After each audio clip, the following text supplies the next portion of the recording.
After I graduated, I went to Austin Community College, Texas State University, Texas A&M Corpus Christi to get my master's, and then I finished at Harvard with a leadership certification. Since that time, I've worked in dental sales, started a podcast, started a networking company, scholarship foundation at Austin Community College. I've been on radio shows all across the country.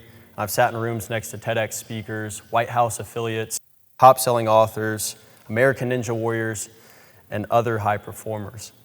But I share this not to boast or brag, but to tell you that I'm just a local kid. I grew up right here in South Austin like many of you. I went to Whataburger, and I went to Burger Stadium on Friday nights. I went to Torchy's Tacos, Double Dave's. I did the whole nine. I did everything that you guys do, and I didn't start off any differently. But what got me here from where you're sitting right now is when I graduated from high school, I told myself I'd do things differently. I didn't want to follow the crowd. I changed my mentality and told myself that I'd follow this dream. And the dream was to help others. So I set out on my own path so that I could get to where I am today with one goal at hand, and that was to come back and show you the way. This mentality helped me in the same 4 years you guys are all about to embark on, the same 4 years that you all know as the college experience, the same 4 years that your teachers, your parents, and mentors have been preparing you for since you were kids. And it was in these 4 years I was able to graduate debt-free, get ahead, and that's what I'm here to share with you today. But look, I wasn't anything special in high school. I wasn't the captain of the football team. I wasn't the drum major of marching band or the president of student council. I was just another average kid, and I remember being in your shoes just a couple years ago, sitting in those same seats, and I know what Bowie is like. I know what being in high school during this day and age is like, and I understand that you guys probably don't want to be here. You probably had to come. I get that. I know what that's like because that was me. But if you just listen to me the next 30 minutes, I promise you'll never look at college the same, and the next 30 years of your life will be made a lot easier if you just listen. So let's talk about college for a quick second. I just want to get a show of hands of who plans on going to college. Nice. Look, there's something that colleges don't tell you. A little something called debt and interest that can turn a little money into a lot of money if you choose to brush it off. And for those of you that don't know, debt is borrowing money for something that you want or need. You go into debt when you take out a loan to pay for a wedding ring, a house, or a car. But here in just a few months, you're going to be taking out a loan and going into debt to pay for college. What the colleges don't tell you is the money you take out for school carries interest. What this means is after you graduate, the money you take out, it grows and it gets larger and larger. The average interest rate on student loans in the United States is 4.66%. This means if you take out $25,000 every single year for the next 4 years to pay for college, that's $100,000. And then after you graduate, you have a 6-month grace period before you have to start paying back that $100,000. But from the day you graduate, the clock starts ticking and that interest starts. If you took out $100,000 and it took you 10 years to pay it back, you really owe $125,000. If it takes you 20 years, you really owe $140,000. And say you're like some of your parents where it's taken them 25 to 30 years, paying over $500 a month every single year for 30 years. That is actually $185,000, which is nearly double the original amount. If you think this is ridiculous, then watch this next video. It puts in perspective what interest really does to student loans and how it affects you.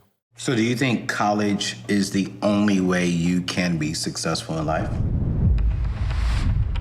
No matter what you do in life, no matter what dreams you chase, if you have a degree to fall back on, you're always safe. Financing college is very tough for millions of Americans. Tuition has gone through the roof. This is one of the most important financial decisions in your life. That's a lot to put on an 18-year-old, and yet we're saying, do you want $50,000 in student loans?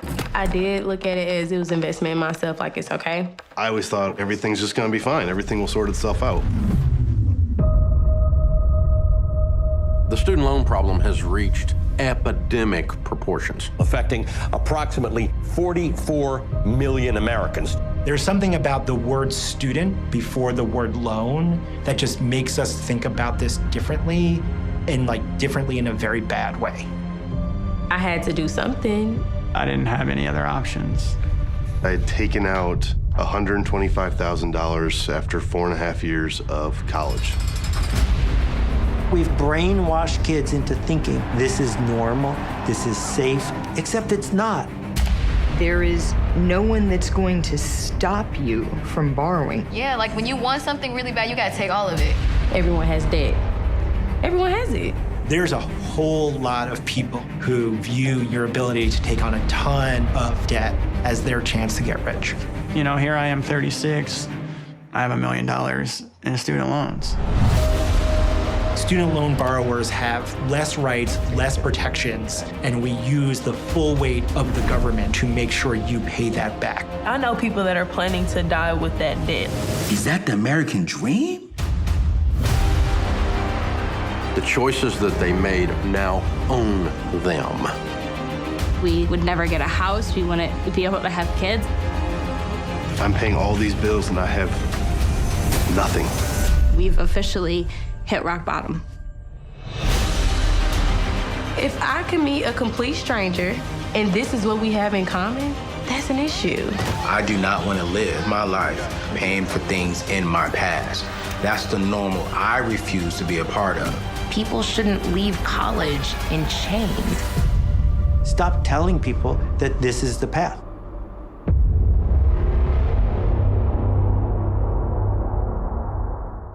I'd be lying to you if I told you that I thought you needed college. I think there are a million different ways to make money, but here's the thing. If you want to make good money, you want a high-paying job, then you need to go to college. That's just the way it is. Because most companies won't interview applicants who don't have a college degree.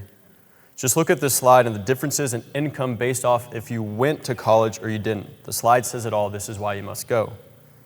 But even if you decide to go to a vocational school or a trade school, even if you get into a tech school, an apprenticeship program, or a fellowship program, you still must be intentional with your decision making because likely there will be hidden costs that you will have to pay for. With that said, no matter what route you take, you can't accept that graduating from college with debt is okay. You can't accept that taking out a loan is okay. You can't accept that finishing school with $60,000 or $70,000 in debt is normal. Guys, it's time to change this narrative, and only you can do something about this. Why should you listen to me? Well, because I graduated not owing a single penny to anybody. I have no debt. I have no interest accruing. I have no student loans to pay off. And I didn't do anything out of the ordinary. All I did was shift my mindset and follow a couple key principles that changed my life, that helped me get ahead, that helped me get to where I am today. But you know what? It wasn't always like this. Before sitting next to TEDx speakers and White House affiliates, before the networking company and the podcast, before publishing a book, before all this happened, I struggled with substance abuse, low self-esteem. I spent time contemplating whether life was even worth living. You see, I came from modest beginnings, blessed but humble, a family of 6, 2 sisters, 1 brother, happily married parents. I played sports, had a lot of friends, traveled across the globe. The only difference was the fact that my dad was paralyzed. On a late drunken night in his 20s, my dad was riding in the passenger seat without a seatbelt when his fraternity brother, who was intoxicated, was driving them back from a party. About 4 o'clock in the morning, disaster struck. Going 60 miles an hour, they veered off the side of the road, hit a utility pole. My dad flew up through the front windshield, slammed his head on the glass, severed his spine, paralyzing him from the neck down. By some divine intervention, my dad got movement back in his upper body, but has not been able to walk since. And after meeting my mom overseas, getting married, and moving to Austin, my parents did all they could to provide us kids with everything a kid could dream of. And it was enough, more than enough. We grew up having just about anything a kid could ask for, but guys, the fact that my dad was in a wheelchair messed with my head. Look, he could do just about everything a classic able-bodied dad could do. He could go hunt and fish. He could grill burgers, crack corny dad jokes, pass the football, but it always felt different. I always felt like I got the short end of the stick. I always felt like other kids didn't understand how it was living with a dad with a disability. I wasn't sure how their kids thought of me, and I always felt less than, and I had this ongoing victim mentality. And as I got older, it was hard for me to get past this. As I got to high school, I started to think that I deserved something from the world. I felt like the world owed me something, and I couldn't shake this feeling of being different. My family loved me, my friends loved me, my parents loved me, my teachers loved me, but there's one huge problem. And that was I didn't love myself. Feeling different made me feel lonely, and lonely made me feel empty, and when you feel empty, you question life.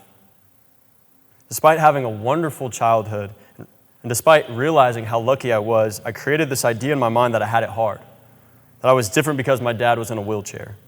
Feelings of self began to grow inside my head. I felt judged, I felt less than, I felt inferior, and it was hard for me to accept that being a little different was okay. Like many of us, I was dealing with something on the inside. I was hurting, but I showed up to school every day with a fake smile on my face when deep down I knew it was all a lie. And I needed an escape. So I looked for that escape in superficial things, and that vice for me was alcohol. You see, alcohol was a way for me to feel more secure, to silence that feeling of being different. Drinking allowed me to mask my low self-esteem and my insecurities, and drinking was a way for me to mask that empty feeling I had inside. I got to the point with my drinking that I liked it so much that I put alcohol before the people I loved, the goals I had, the person I always wanted to be. Alcohol was that one thing I could fall back on. After a long day, I could go home and have a drink. After I did bad on a test, I could go home and have a drink. After I got into a breakup, I could go home and have a drink. And by the time I hit senior year, I started drinking every chance I got. At just 17 years old, I realized I had a problem. And I was ashamed. And this shame lowered my self-esteem even more. I kept telling myself I was a no-good scumbag alcoholic. I felt like I'd become every parent's worst nightmare. I was inconsiderate, I was selfish, I was discontent. I put my friends through a lot, my family through a lot, my siblings through a lot, and that hurt, but I was too proud to reach out. I graduated from high school thinking that a big transition would shake the urge to drink, a big transition would get the monkey off my back, but no, it got worse, and it took waking up from a blackout going 120 miles an hour to realize I was ruining my life. Control, but because I wanted to. I was ready to leave this earth because I didn't feel like I mattered. I was tired of putting on a mask, tired of hurting, tired of my alcohol abuse. And at that speed, all that needed to happen was one bump, one diversion, one wrong move, car flipped, life over. And I was okay with that. Because I wanted to put myself out of my misery. I was tired, I was exhausted, and I didn't want to be here anymore. And the next thing I knew, there were red and blue lights behind me. I was getting pulled over, and for the next 18 hours, spending time in jail, sleeping on a cold concrete floor, eating cold cornbread, and just hoping that someone would pick up my collect calls, and it was awful. But what was even more awful was the fact that all I wanted to do in that moment was drink. The only thing that could make me feel better in that moment was putting more tequila and vodka in my system. You see, at just 18 years old, just a few months after graduating from Bowie, just a few months after sitting where you're sitting right now, I was held captive by alcohol. My dependency on it was so severe, I felt crippled without it. Alcohol was my friend, my buddy, my supporter, and my crutch. I felt like without it, I'd fall. And the scary part was the more trouble alcohol got me and the more I wanted to drink, but the more I drank, the more my problems were amplified. It was a deceptive cycle. I never thought it would end. As time went on, I was hurting, and it got harder and harder to see a way out. The light was fading, my thoughts got darker, and I couldn't escape from the bad thoughts in my head. I felt trapped and started to believe that it would be easier just to end it altogether. Every day came with a constant battle, struggle to find happiness. I was truly hurting on the inside, and I couldn't see a way out. I was near my breaking point. But you know what? It wasn't always like that. I used to love to drink. It was a casual thing. It was normal to go out on Friday and Saturday nights with my buddies and go and have a beer and smoke some pot. That was the attitude I grew up with. I sat in those same seats listening to a speaker speak about his trials and tribulations like I'm talking to you. I sat in those same seats, listened to his story, and had the nerve to think I was above that. Like Chris Herron talks about in his talks, I had the nerve to think I was above that. I had the mindset I'd heard these stories 1,000 times. It just doesn't pertain to me. I could never be that person up on stage sharing his struggles and the things he's gone through. I could never be me. But I used this innocent thing they call alcohol as an answer to my problems, and that's wrong. I had a love-hate relationship with alcohol. I loved that it helped me forget the troubles of the day, but hated that I relied on it to do so. I loved that it made me feel confident in my own skin, but hated that I wasn't without it. And ultimately, it was a battle with alcohol that led me to the darkest place I'd ever been. I'd be lying if I told you there was some big grand moment that changed my thinking, that changed my life and helped me get clean, but there wasn't. I just woke up one morning and told myself I was tired of being sick and tired of hurting the people closest to me, tired of my alcohol abuse, and since that day, I've cut alcohol out of my life cold turkey. But guys, I tell you this because I'm still lucky to be here. I tell you this because I know there's someone out there that's hurting. We all have our issues at home. We have our issues with family, our issues with friends, our issues at school. Some of us don't have a dad or have an aunt with cancer. Some of us know someone who's died from COVID or someone who struggles with terrible anxiety. Some of us just have a terrible problem of comparison. Straight up, some of us flat out feel worthless. And if that's you, I know what it's like to be where you're at. You may feel left out, you may feel different or lonely, you may feel like you don't fit in or you're lost, or you don't know who you are. You may feel like you're not beautiful, or that you don't know what you want to do with the rest of your life, or what you want to study in college even. It's a lot, I get it. Senior year is a lot, I've been there. You all have this pressure weighing down on you and it's stressful. Senior year is fun, but as you get closer to graduation, it gets stressful. Everyone is going through a storm right now that nobody else knows about. Everyone is facing their own battles right now that nobody else knows about. Everyone is going through something right now that nobody else knows about. So tell your friends, your family, and your classmates you love them and encourage them to share what they're going through because your kindness can be the difference that saves their life. Whatever it is you're dealing with, be an open book because I promise you vulnerability is the strongest thing you can do. Love one another, take care of one another, and be there for one another. What y'all got to realize is my story is your story. Because we all have our struggles. We all have our problems. And we are more alike than we are different. Our stories connect us, and that's what brings us closer together. The one thing that is very similar both about my story and whatever it is you're going through right now is this. Hope. Whatever it is you're going through right now, there's hope for a better tomorrow. And hope is what helped me change my life. Hope gave me the realization that getting a DWI, spending time in jail, and losing the people closest to me due to my alcohol abuse were the wake-up calls that I needed. It wasn't the best way to start college, but these experiences helped me grow. I may have been knocked back to the starting line, but at least this time I was running in the right race. My rock bottom allowed me to take the first steps in the right direction so I could finally start the rest of my life. Guys, maybe I'm here because one of you needed to hear this today. Maybe I'm here to give you hope that there will be better tomorrows, that you are loved, that you are special, that you matter. Maybe I'm here because of that. Maybe I'm here to tell you that life is not supposed to be perfect, that life isn't easy, that life is hard, but that's what makes it beautiful because we all share the experience together. We all experience the lows, and what brings us together is getting to taste the highs. We're all writing our own every day. You're writing a page in your book right now, and after this year, a chapter closes. And as a new one opens, what is your story going to be about? Feeling bad for yourself for letting your past faults define you? Continuing to have an ongoing victim mentality? Or beginning to tell yourself you are loved, you are worthy, and you are beautiful and capable of achieving anything you wish to have in this world? I want you to think about this as you watch this next video.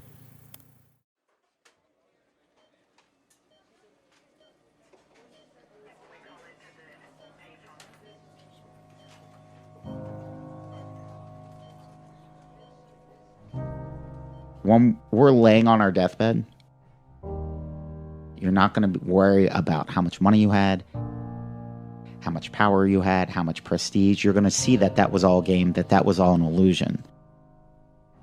The only thing that's going to matter is the impact you had on other people's lives. We are all on a separate journey. But the beautiful thing about our life here on this earth is at my funeral, they ain't going to talk about my success. They're going to talk about who Nick was and how Nick lived and how Nick loved and encouraged. Success is incredibly important, but even more important than success, it's having an impact. It's knowing you haven't walked the planet in vain. It's knowing that because you've been here, you've blessed lives, you've developed people, and you have made the world a better place. The effect you have on others is the most valuable currency there is. Everything you gain in life will rot and fall apart, and all that will be left of you is what was in your heart.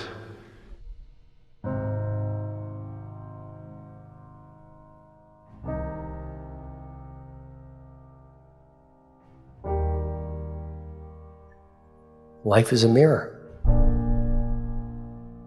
And life gives us not what we want. Life gives us who we are. When you were born, you cried while the world rejoiced. Live your life in such a way that when you die, the world cries while you rejoice. Guys, I share this video. I want to have an impact on y'all. I'm up here because I care about you guys and I want to help you in the next 4 years of your life. College isn't easy, but it can be made a lot easier if you pay attention to what I'm about to tell you. What you need to realize is that you have the opportunity to have an impact too.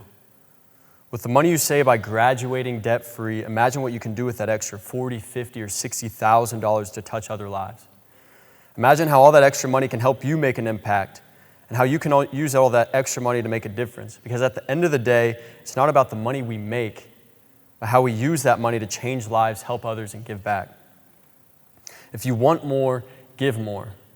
That's the key. Giving is the key to getting everything you want in life. The most generous person in this room will end up being the most successful person. Don't you ever forget it. And maybe your impact can help you give back so that you too have a scholarship to help someone in need. And maybe your scholarship can help someone out there who has a story just like you. Because I promise you there's no greater feeling than helping someone else get an education and achieve their dreams. I know that some of you might not be planning on going to college. Maybe in a few years you will. You might have parents that plan on paying for your tuition, but what if we lose their job? You might have it all figured out, but you know what? We can't predict the future and things change, so pay attention to the 5 things that I'm about to talk about because each one of these principles apply to each and every one of you. There are 5 things that will help you graduate debt-free and get ahead. The first one is community college. Many of you probably have no idea what you want to do with the rest of your life, what you want to study, what job you want to work. And that's normal. I didn't. Going to community college buys you a lot of time. The first 2 years are basics anyway, so why go to a big 4-year university and spend thousands of dollars extra when you're taking the exact same classes as everybody else at community college? Look, I understand you want the college experience. I understand you want to get away from home for the first time. I understand you don't want to stay here in Austin and be the high school hero. But trust me, community college is worth it. For those of you who need a second chance to mature and grow, for those of you who need to get better grades and reapply to get into the school that you hope to get into, community college gives you that second chance. And if you think that going to community college will hurt you when interviewing for jobs once you graduate, it's not true. The truth is few employers, if any, even notice when applicants attend a community college. All they care about is that you ended up at a 4-year university. And just 17% of community college students take out student loans compared to 48% of students who go to 4-year universities. And you have the best community college in the country right here in Austin. ACC is the best school in the country. It's worth it. Number 2, transfer into an affordable school. If you were to ask your friends or neighbors or family members, the most important factor when choosing a school, you get all kinds of answers like the name recognition, the size of the dorms, the success of the football program. But let me just break it down to you. When it comes to choosing a school, the only relevant factor is if you can pay for it without student loans. Find a school you can afford, stay in state, stay close to home, and don't go to a private university. This might mean adjusting your expectations about going to a certain dream school or going to the same school that your parents went to. And I'm not discouraging you from that. But is going $60,000 in debt worth it? It just doesn't make sense. It's not. And I get you want to go to school in California and be on the beach. I get you want to go to a private university like Baylor. I get you want to be 400 miles away and be a Texas Tech Raider, but it's just not worth it. Instead, you should all look into online bachelor's programs like the University of Phoenix or Western Governors University because they offer everything larger universities offer for half the price. The classes are all uploaded to a centralized application that's available 24/7 so that you can watch the lectures, learn the material, and do all this as fast as you want and also when it's most convenient for you. And most online students graduate debt-free and they get their 4-year degree in half the time. They get mentorship and tutoring on difficult course material. And because it is accredited the same way as major schools, colleges do not look at it any differently, and employers don't either. So I got a video on WGU just to give you guys an idea of what online bachelor programs look like. From our creation in 1997, WGU was designed to be different. A pioneer in online education and innovator of competency-based learning, our mission continues to be making quality higher education possible for more people. To do that, we put our students at the center of everything we do. What happens when a university puts its students first? You get tuition that won't break the bank. As a nonprofit university, WGU is committed to making quality education more accessible for more people by keeping tuition costs low and reducing the strain of student loan debt. What's more, our low tuition, charged at a flat rate every 6-month term, helps students get the most from their education investment. You get the freedom to fit your schedule. 85% of WGU students work during their programs. Many also have family and other commitments.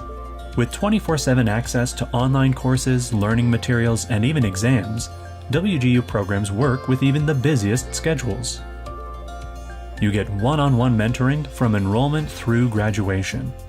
Dedicated program mentors coach, encourage, and help students stay on track to their goals, checking in weekly to ensure students have all the support they need.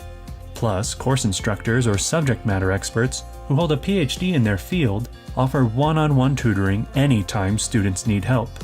At WGU, our students may be online, but they are never on their own. You get the assurance your degree will be respected.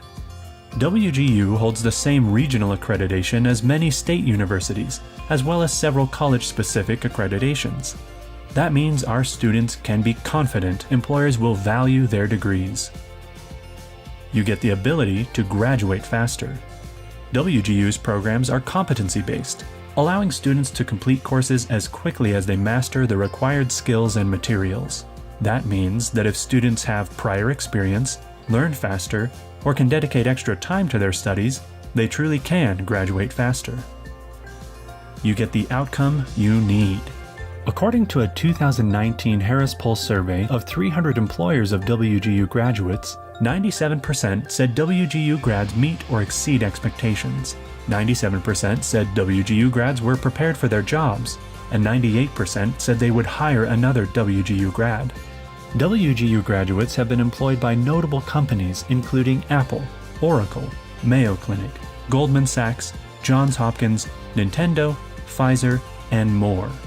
In less than 25 years, nearly 300,000 students and alumni have changed their lives through education, many completing their programs in just 18 months to 3 years.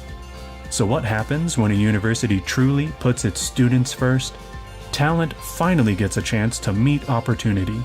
Because our students won't rest until they reach their goals, and we won't rest until we help them get there. See what WGU has to offer. Learn more at wgu.edu. All right, number 3, live at home. Don't live on campus. It's too expensive. If you can live at home, then live at home.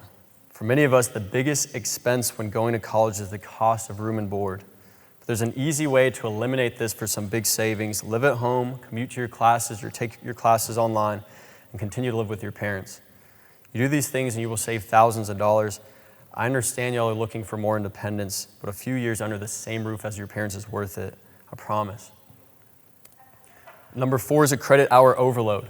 I highly recommend online bachelor's programs, and I wish I knew about them when I went to college. But if you're set on going to a traditional 4-year university, load up on classes. A credit hour overload can give y'all the option to take more classes per term than an average full-time student takes. For instance, you can take 5 or 6 classes per semester rather than 4 classes, which is considered full-time, and finish in 3 to 3.5 years rather than 4 to 5 years. This can save you anywhere between $10,000 and $50,000 over your tenure in college. And number 5 is tuition reimbursement programs and working. Look, you gotta work, but if you're gonna work, then at least work smart. There are a few companies that offer to help you pay for your tuition if you work for them. For example, Chipotle will give you $5,000 a year or $20,000 over a 4-year period to help you pay for tuition as long as you work 15 hours a week. Home Depot and Best Buy also have incredible options that I highly recommend looking into. So guys, those are the 5 key principles. And I know this is a lot, but it's important to start thinking about what's next and understand how college and taking out loans can affect you for the next 20 to 30 years of your life. College debt will be a battle. It'll be an obstacle, a challenge, and a struggle, but it doesn't have to be this way forever. If you take control right now, if you take control the next 3 to 4 years, your life will change forever. So I ask you this. High school is going to be over soon. If I take out all the weekends and all the holidays, you have 4 months, 1 week, and 2 days until you leave high school forever. Until you start the next chapter of your lives, and until you must make a decision. So with the time you have left, what are you going to do? Where are you going to decide to go? How are you going to better prepare yourself for the next 3 to 4 years of your life? For those of you listening, I want you to ask yourself this. Are you going to follow the crowd and be like everybody else? Or do you have the courage to do things differently? Because the point is, you don't know who's watching, who's following you, who wants to be like you. Be the role model. Be the difference maker. Be the trailblazer. Walk your own path and let others follow you. Because the ones who are crazy enough to think that they can change the status quo are usually the ones that do. Have the courage to be different.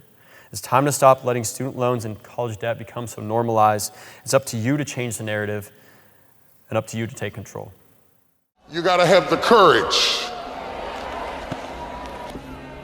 Do you have the courage to act outwardly on what you see inwardly? Or will you die a dreamer? Will you die on the verge and on the edge and in the land of coulda, woulda, and shoulda? Do you have the courage? I'm going to drop something on you. It takes courage to be successful. It is far easier not to be successful. Misery will always have company. Success breeds contempt. If you don't want to make waves, be mediocre. Be normal and fit in. And if you're more concerned about people than you are God, then neutralize everything He put in you. Just fit in with everybody else. Dress like them, walk like them, act like them, eat like them, go where they go, think like they think, do what they do. And once you've neutralized your uniqueness, you don't need courage. It takes courage to be different. It takes courage to go where you've never gone before. For some of you, it took courage to come to this conference. It takes courage to get you outside of the bar. It takes courage to be successful. It takes courage to win. People don't talk about people that don't win. If you win, they're going to talk about you. Do you have the courage to stand there though the storms keep raging and the people get to talking and you stand there and say, I've come too far to turn around? Do you have the courage?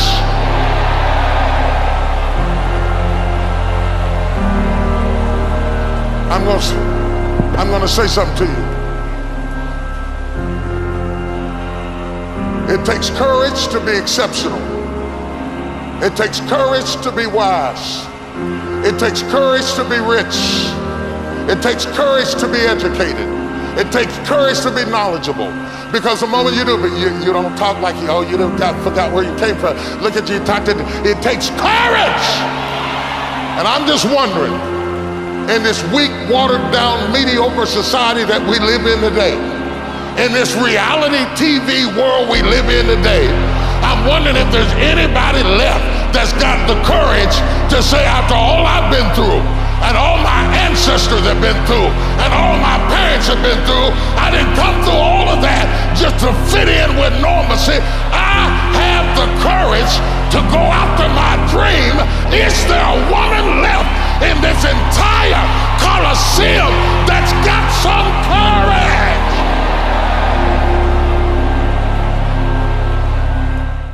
So I ask you this. Do you have the courage to be different from the crowd? Do you have the courage to go to community college, to live at home, to transfer into an online university? Do you have the courage to walk your own path so that you can graduate from college debt-free? When you get home tonight, I want you to talk to your parents about your next step. Talk to them about what you heard about today and ask them if it's on you to pay for college. And then make a game plan together using the 5 principles you heard about today. And remember that you can graduate from college debt-free. You can beat the college debt epidemic, and you can get a college education without taking out any student loans. There's just a few things I'll leave with you today, and then I'm done.